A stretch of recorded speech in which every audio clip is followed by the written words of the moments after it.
우리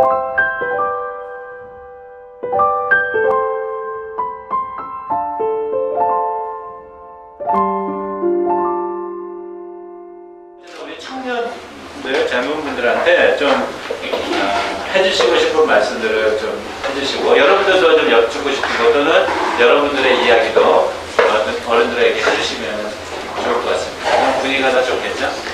예, 이렇게 이런 자리가 자주 이렇게 마련되면은 대화가 이루어지리라고 생각됩니다.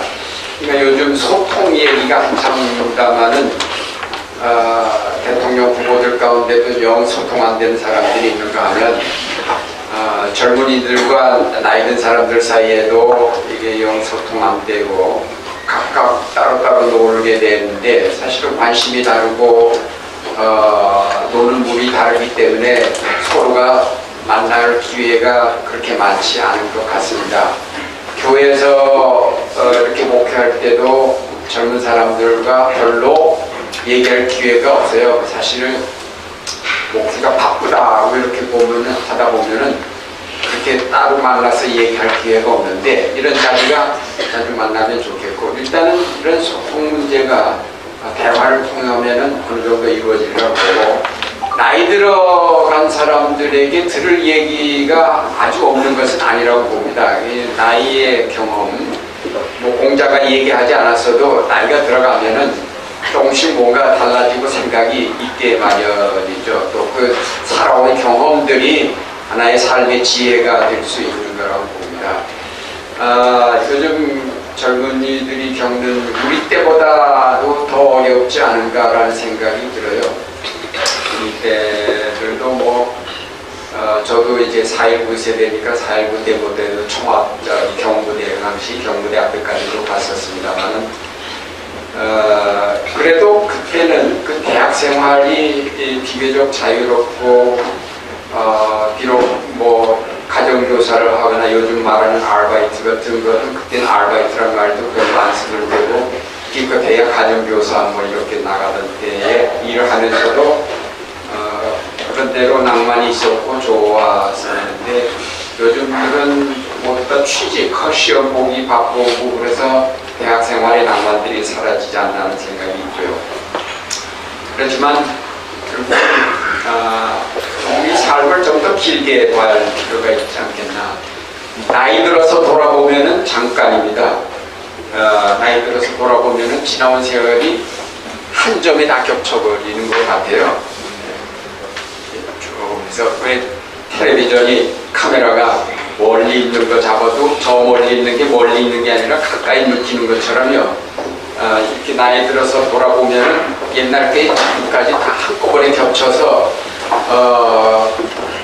오는데, 짧다는 얘기입니다. 결국은 돌아보면 짧아요. 그러니까 후회 없는 삶을 살도록 최선을 다하는 게 좋을 것 같고, 특별히 이제 우리 젊은이들에게 필요한 것이 이제 이런 역사에 대한 어떤 분별력, 판단의식, 이런 게 중요한 것 같습니다. 나는 이제 이런 게 젊은이들에게 요구돼야 된다고 보는데, 목사들도 그런 분별력이 없는 사람들이 많거든요. 그러니까 신분 제대로 가려볼 줄도 모르는 분별력 가지고서는 설교를 어떻게 제대로 할 수 있겠냐는 생각이 듭니다. 봐야 할 신문이 있고 보지 말아야 할 신문이 있는데, 그걸 제대로 가릴 줄 모르고 아무거나 보고 앉았으니까 조금 얘기가 다른 데로 나가면 그냥 파렴제라고 그랬는데, 가족들이 어쩌다가 추석 때, 설날 때 이렇게 모이잖아요. 정치 문제 토론 때문에 난리 납니다. 나 혼자고 나머지 7이 나한테 대항해서. 왜냐하면 옛날부터 우리 아버지 때부터 조선일보 봤거든요.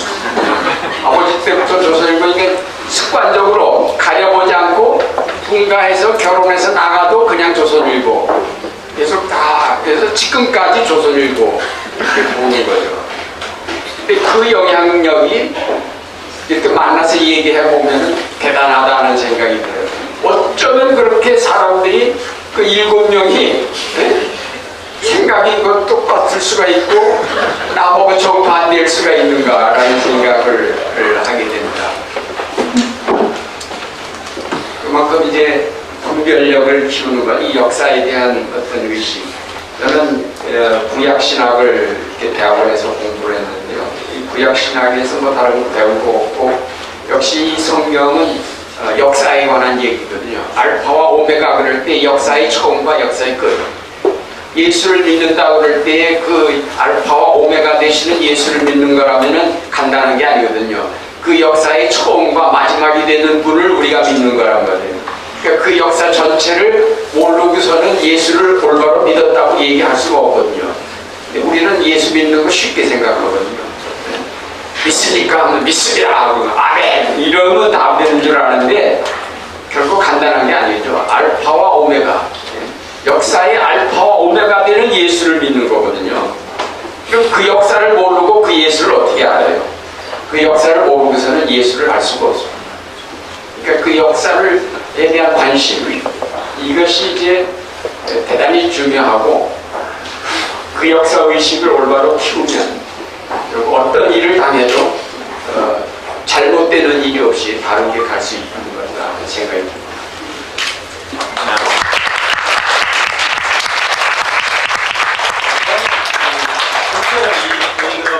말씀하시는 거 팟캐스트에 올리면 대박일 것 같아요. 너무 멋있는 말씀 감사합니다. 우리 목사님께서는 어떻게? 예, 한국사의 제일 문제가 철학이 없다는 겁니다. 너무 어릴 때부터 성적 위주의 교육만 계속 강요하고 경쟁 사회로 몰고 나가다 보니까 정말 경쟁하는 동물이 되고 말았습니다. 그래서 이 철학이 없어, 철학. 그러니까 어릴 때부터 이 좀 엄마들이나 또 학교 가서 철학을 갖게 하는데, 그래야 인생을 분명히 알고 아까 말씀한 대로 역사도 알고 역사에 대한 분별력도 있고, 그런데 그런 것이 없다는 것이 참 우리 한국 사회를 이렇게 점점 동물적인 그런 사회로 만들고 있지 않은가 이런 생각이 드는데, 그건 다행히 제가 고마운 것은 다공수가 철학을 가르치고 있습니다.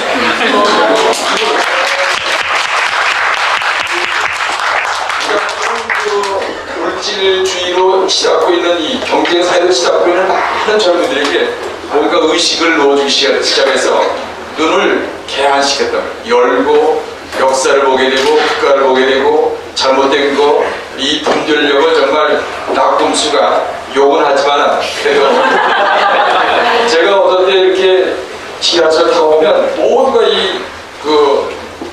스마트폰을 보고 있단 말이에요. 그러면서 또 열심히 들으면서 키고 우는 사람들이 많아요. 사람들이 낙곰수를 많이 듣는 것 같아요. 뭐 낙곰수나 낙곱살이나 들으면서 그들 속에 새로운 역사의식, 정치의식, 이 경제 문제점 이런 것을 열고 있지 않은가. 그래서 한국 사회가 참 희망이 있다. 그런데 지금 우리는 너무나 지금 이 선거에 총선에 지금 나니까 모두가 낙심에 빠지고 좌절에 빠져 있고, 또 들리는 소리마다 너무나 암울한 얘기들이 들리는데 반드시 새벽은 옵니다. 근데 새벽은 준비하는 사람들에게 오는 겁니다. 이렇게 낙심돼가지고 좌절해서 술이나 먹고 있는 이런 사람들한테는 새벽이 와도 기회가 없습니다. 그러니까 여러분들도 각자 공부든지 기술이든지 예술이든지 뭔가 끝없이 연마하고 있어야 됩니다. 그러면 마침내 새벽이 왔을 때 여러분께 좋은 기회가 되고 또 도약될 수 있는 새로운 발판이 마련될 줄로 아는 것입니다.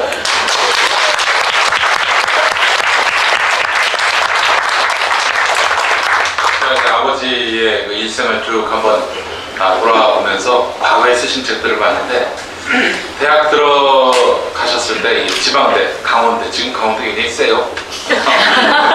강원대에 들어가셨을 때 갖고 계셨던 컴플렉스가 굉장히 크셨다고 하더라고요. 그 춘천고등학교에 이제 입학을 하셨는데 집안이 가난해가지고 야간으로 가셨어요. 공부는 잘하셨는데. 그 낮에는 뭐 하셨냐? 그 형님이 계셨거든요. 돌아가셨는데 형님을 하여튼 밀어주기 위해서 아버지는 이제 고등학교 야간을 가시게 됐는데, 낮에는 이제 할머니가 시장 좌판을 하게 하셔가지고, 근데 또 사람들이 알아볼까 봐 고개 푹 숙이고 계시니 다 집어가지 그냥. 턱 온통 민초합한 돈 한 푼 못 버시고 그래서 결국에는 할머니가 공부를 시키시게 되셨다고 하는데 자격으로 주간으로 가셨고요. 그래서 이제 결국에는 강원대를 가셨는데 그래도 지방대라는 그런 좀 콤플렉스 때문에 내가 이 도서관에 있는 모든 책을 다 읽어보리라 하고 그냥 뭐 치는 대로 책을 읽으셨다고 하는데 그 와중에 니체를 만나고 하비콕스 같은 뭐 기독교 정통적 그런 어떤 교리 이런 것들을 정면으로 부정하고 의문을 갖는 거 아닙니까? 그런 책에도 심취하시고 그랬다고 하더라고요.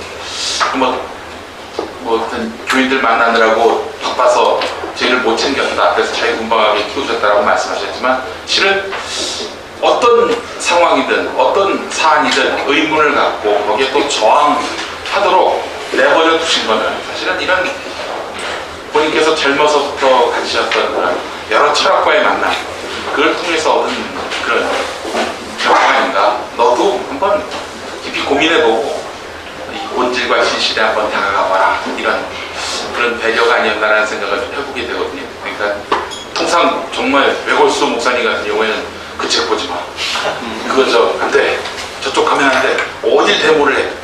저희 첫 직장 그 책임자였던 분이 있습니다. 그 양반 지금 교회 장로인데 그 양반은 아들을 잘 키우겠다면서 아들이 팝에 심취를 했었거든요. 그 LP판이 한 수백 장 근데 다 불태워버렸단 말이에요. 그렇게 해서 키우는 게 과연 잘 키운 건지 저처럼 그냥 자유분방하게 여기도 부딪히고 저기도 부딪히고 마흔이 날 때도 좌충우돌하고 살고 있지만 내버려 두시는 것이 잘하는 건지 그렇게 보면은 저는 참 행복한 사람이다라고 생각하는 게 그 직장 생활 한 굉장히 봉건적인 직장이었거든요. 완전히 그 조선일보보다도 더한 그런 극우 성향의 사장 4년 동안 만났는데 그 4년 빼놓고는 모든 삶이 두 다리 쭉 뻗고 사는 삶이었어요. 그래서 그 직장 그 봉건적 사장 아래에 있는 사람들은 약을 한 서너 개씩 먹고 삽니다.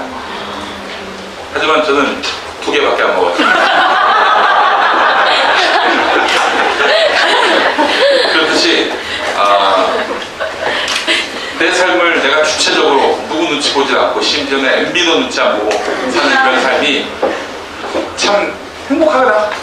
내 마음대로 내 앞에 내 미래를 설계할 수 있고 내 주장을 펼 수 있는 이런 삶이 참 행복하다라는 생각을 했을 때 그런 삶을 살도록 주체된 그런 삶을 살 수 있도록 자유분방하게 키워주신 아버지에게 항의 전하는 시발단 같은 한동안에 대해 시작했습니다.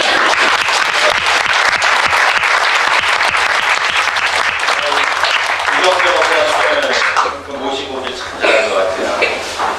이 목사님은 가끔 가다 뉴스엔드 얘기도 하고 그러시는데 우리 김 목사님은 낙고생이만 하시는데 아버지 자랑만 하고 근데 이제 두 분 우리 이경재 목사님 역사에 대해서 강조하셨고 또 우리 김대범 목사님 철학에 대해서 강조하시고 그러셨는데 그러니까 순간순간 현실에 일리 하지 말고 되게 보고 그렇게 가야 된다는 말씀이신